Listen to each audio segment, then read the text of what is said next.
আমার ছেলেটা, তার তো পরীক্ষা, সে আগেরবার এসএসসি পরীক্ষা দিবে ইনশাআল্লাহ, পাশাপাশি মাদ্রাসায় পড়ে, তাকে আমার সাব বলে দেওয়া আছে।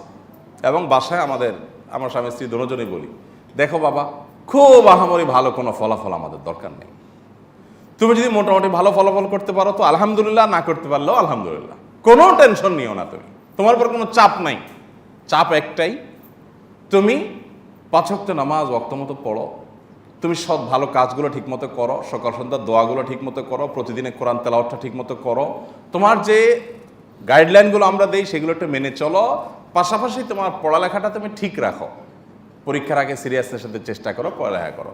এরপরেও যদি তোমার পরীক্ষার ফলাফল খারাপ হয়, তুমি টেনশন ফ্রি থাকবা, এটা নিয়ে আমাদের কোনো আক্ষেপ নাই, আমরা ধুমসে রান্নাবাড়া করে খাবো, তুমি টেনশন নিও না।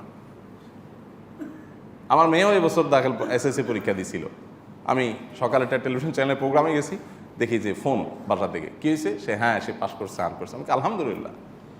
এক সাবজেক্টে অনেক খারাপ করছে, আমাকে আরো জোরে আলহামদুলিল্লাহ। দুনিয়া নিয়ে এত টেনশন করার কিচ্ছু নাই, এত চাপ দেওয়ার কিচ্ছু নাই।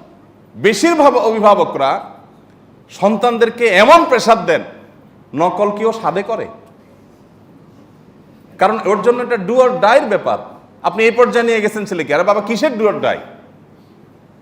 ঢাকা মেডিকেল কলেজে এক ডাক্তার আছে, আমার বন্ধু মানুষ, আমাকে প্রায় বলে, ভাই এইসব রেজাল্ট এইসব মেধা টেদা এগুলোকে আমরা মা বাপরা যেভাবে বাঁচা গামছা বেঁধে নিয়ে নিছি, আসলে একটা মানুষের জীবনে সুখী হওয়া, তার ক্যারিয়ারটা কাঙ্ক্ষিত জায়গাতে সে চলে যেতে পারা, ক্যারিয়ারটা ভালো হওয়া, এগুলোর সাথে এগুলোর সম্পর্ক, অর্থাৎ ফলাফল ভালো হওয়ার সম্পর্কটা আমরা যতটা মনে করি একেবারে গুলির মতো, এরকম না। আমাদের সাথে কত ভালো মেধাবী ছাত্র ছিল, গ্রামে একই স্কুলে পড়ছি, আজকাল ওরা গ্রামের আমি ঘুরতেছে, আর আমি ঢাকা মেডিকেল কলেজের ডাক্তার। ও আমার চেয়ে ভালো ছাত্র ছিল, আমি জানি, কিন্তু আজকাল ওর কিছুই করতে পারে না, টিউশন করে কোনো রকম পেট পালতেছে, আর আমাকে আল্লাহ তাআলা অনেক ভালো জায়গা নিয়ে আসছে। আবার এমনও আছে যে আমি অনেক ভালো, আরো বড় কিছু হওয়ার প্ল্যান ছিল, কিন্তু আল্লাহ তাআলা আমাকে আরেক দিক নিয়ে আসছে। তো এগুলো সবগুলো আল্লাহ সুবহানাহু ওয়া তাআলার ফয়সালা। কিন্তু এর মানে এই না যে বান্দা আল্লাহর তাকদীরের পরে ফয়সালা দিয়ে হাত পা বেঁধে বসে থাকবে, তার পরিশ্রম সে করবে, কিন্তু দুনিয়া নিয়ে এত সিরিয়াস হওয়ার কিছু না যে না বাবা এবার ফেল করলে কিন্তু মানিজত থাকবে না। ওই যে বললাম ভাবের অভাব, সমস্যাটা কিন্তু ওখানে। ছেলে ভালো ফলাফল করে নাই, মেয়ে ভালো ফলাফল করে নাই, এটাতে আসলে বাপ মারা তো ঝামেলার কিছু না। অনেক বাপ মা আছে, পয়সা করি ব্যবসা বাণিজ্যের অভাব নাই, গতানুগতিক একটা সার্টিফিকেট দরকার, সামাজিক স্বীকৃতি দরকার, বিয়ের শাদীতে কি পাস করছে বলা দরকার, এইটুকু হলে চলে। কিন্তু না, তারপরও তার ছেলের আপনার জিপিএ 5 পাইতে হবে, এটা পাইতে হবে, ওইটা পাইতে হবে। এগুলোর মূল কারণ হলো ভাব। কেন ভাব? কারণ পাশের ফ্ল্যাটের ভাবির ছেলেটাও পরীক্ষা দিছে, বুঝেন নাই?